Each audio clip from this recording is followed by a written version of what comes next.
1, go. Good evening and welcome to the weather report and forecast. Today, June 29, I am Teresa Gooden. The Meteorological Center of Jamaica has issued an hurricane watch for the entire island of Jamaica.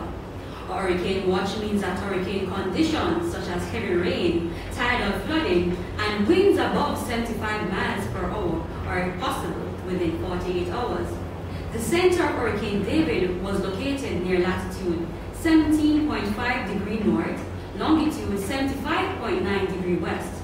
David is moving toward the west near 10 miles per hour. A westward motion is expected to continue through landfall.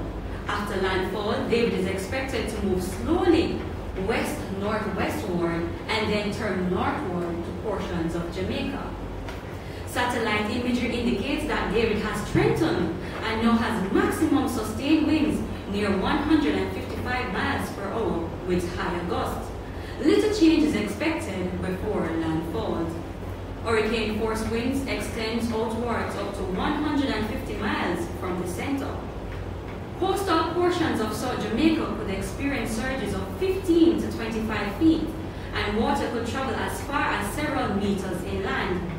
All marine interests are being advised to move their boats and equipment as far as inland as possible and keep all other area clear. Fisher area folks are also advised to do likewise.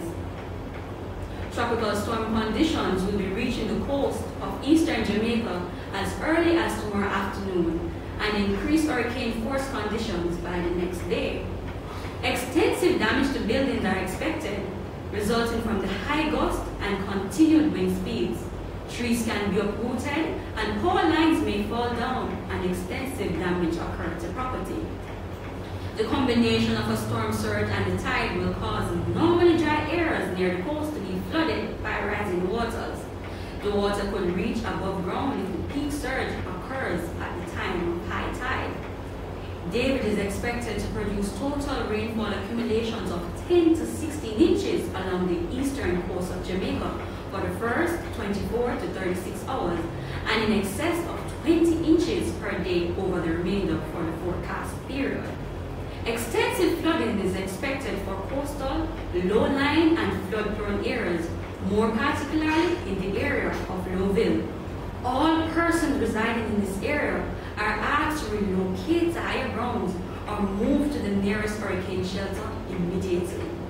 David may progress to a Category 4, which means that this can cause extensive damage. Disaster preparedness coordinators such as the Office of Disaster Preparedness and Emergency Management, the Jamaica Defense Force, and the Jamaica Urban Transit Company are also being asked to be on standby for eventualities. Thank you for joining us for the weather report and forecast. Good evening.